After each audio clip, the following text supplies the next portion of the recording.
Wow, what a signing. Hello and welcome back to the Villa View. And Aston Villa have signed John Terry from Chelsea on a free transfer. Dan, I'm excited with this one. Yeah, it's a really weird one because I always said that if we're going to buy a centre-back, I wanted them to be better than Nathan Baker. And I think, to be honest, we've gone for someone who's better than I could have ever hoped.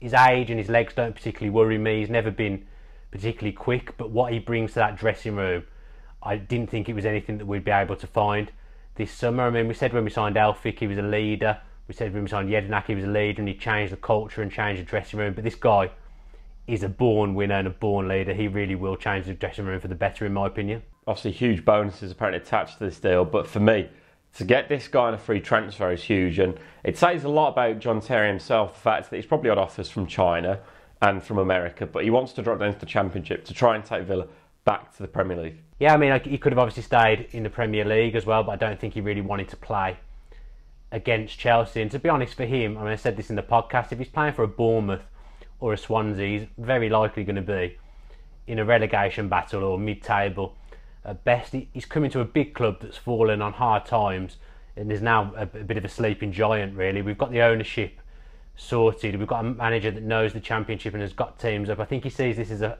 final hurrah, a chance to win something, win the Championship and take Villa back to the Premier League where they belong. So for me, it ticks a lot of boxes and it gives us options now. We've got three genuinely quality centre-backs in this league. Whichever combination of those three we go with, the defence should be pretty sound. There's been murmurs of the three at the back system, 3-5-2, which could be plausible, but the idea of it scares me, to be honest, playing three at the back, so I'd much rather hope that we play the two and Nathan Baker perhaps drops to the bench, which is no disservice to him, but I just can see it working better with a four still, although three could work at the back with a five in the midfield and two up front. I'm not sure about the three at the back because I think that would mean Nathan Baker playing left centre-back, which I'm not sure. Yeah. I'm not sure he's got the pace and the mobility to do. I mean, although I think his play on the ball has come on leaps and bounds, and Baker is one of my favourite players. I've got a real soft spot for him, and I think he had a very good season last season. But playing him on the outside of a back three, that would worry me. And obviously Terry, at his age, there's no chance of him playing on the outside of a back three. There's murmurings that obviously he didn't play a lot of games for Chelsea, so fans are worried that his legs are gone. To me, that shouldn't be something to worry about. He's in fit condition. He's in perhaps peak condition. He's never relied on pace, but what he's going to offer us on and off the pitch will be absolutely unbelievable for Aston Villa Football Club. You mentioned on and off the pitch there. For me, one of the key facts is no disservice to him again here, John Terry, but he's got a big ego, and I think that could work really well. I know that big egos never normally or sometimes don't go so well in a dressing room, but for me, he's won it all. So every player in that dressing room should be looking at John Terry and going, wow, look at who we've got in our dressing room. This is the guy that's won this, that and the other. He's won everything that you can lay your name on. He has won it. And I think that it's so vital, especially for the youth development as well. The likes of Kevin Toner, for example, in the defensive region that could benefit from him, Mitchell Clark. These guys can benefit so much from having such a professional in the sport at the club. And then the likes of Russian Hepburn Murphy as well. It's somebody that can really sort of calm him down as such and get him on the right path, hopefully.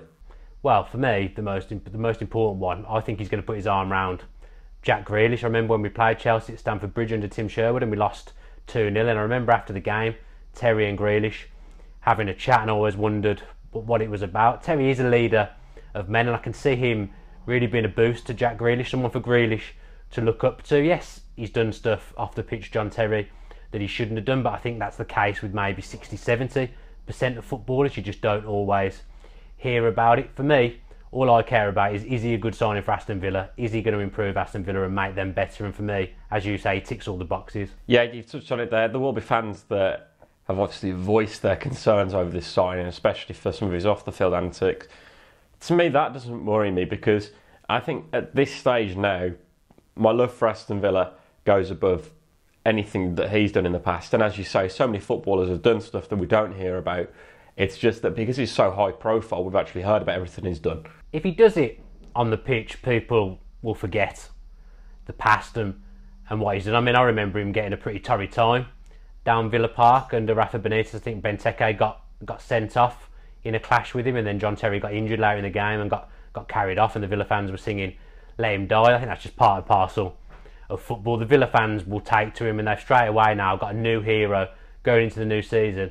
And it's a boost because it's the calibre of player that you would not have expected us to sign. If we were in the Premier League and we pulled off this signing, I'd be delighted with it. So for us to do that when we've just finished 13th in the Championship, I think that says a lot about the size of Aston Villa Football Club. I mean, I believe that he was offered a better deal at Birmingham per week, but there was no chance he was ever going to go there. The size of the club has really shown on this occasion for me. It has, and I know Dr. Tony did quote that tweet that was fake, the quote about from Jose Mourinho, but it does actually still sound plausible in terms of that you can even finish your career at Birmingham City or Aston Villa. I'm sorry, but even if I'm a neutral here, take myself as an unbiased situation. If somebody says you can finish your career at Manchester City or Manchester United, you're going to choose Man United, to be honest. And it's that sort of case that it's always the history. When you're at that tail end of your career, history does matter a little bit more, especially when you're such a veteran like John Terry. I mean, they'll turn around the Birmingham fans and say they never wanted him anyway, but I know from my Twitter notifications when I said something about no chance with John Terry pick Birmingham, and then suddenly Harry Redknapp came out and said they'd offered him all these things, and I had Blues fans tweeting me as if he'd signed already. So they wanted him. It's a big coup for Villa, and obviously it's not the be all and end all, but it is nice to get one over your rivals in something like this, because I think it does show that we are a class above club wise. Dr. Tony should also be given an honourable mention here. I think Danny's put his money where his mouth is, for one, and two, I'm sure his passion for the club has come through when he's spoken to John Terry as well. Yeah, again, the owner, you can't fault him in my book. Not everyone likes the way he is and the way he is on social media, but he's an absolute breath of fresh air, and I think Steve Bruce deserves some credit as well, because I'm not 100% convinced we would have pulled this off had it not been for Steve Bruce having a relationship with John Terry. So that's a good thing as well. I don't know whether there's been promises made about him going into coaching at Villa and maybe possibly being a future manager. I'm not sure about all that, but Steve Bruce deserves a massive pat on the back for me. Yeah, totally. Both of them have done a good job here, and personally, from my opinion, I can't fault it. You can't fault that signing. People will say he's at the tail end of his career, but I don't care. It's a massive statement going into the new season, and that's what we need. A born leader, a born winner. I don't think you can fault it at all. So that's our opinion on the signing of John Terry. If you have enjoyed this video, then please do drop us that like below. Comment on your thoughts on what you think about John Terry signing for Aston Villa. And please subscribe to The Villa View with your post notifications on if you're new to the channel. If you enjoyed that video, why not watch another? Click the video choices on screen now to go and watch them in full. Be sure to subscribe to the channel by clicking our logo there on the left. Easy peasy.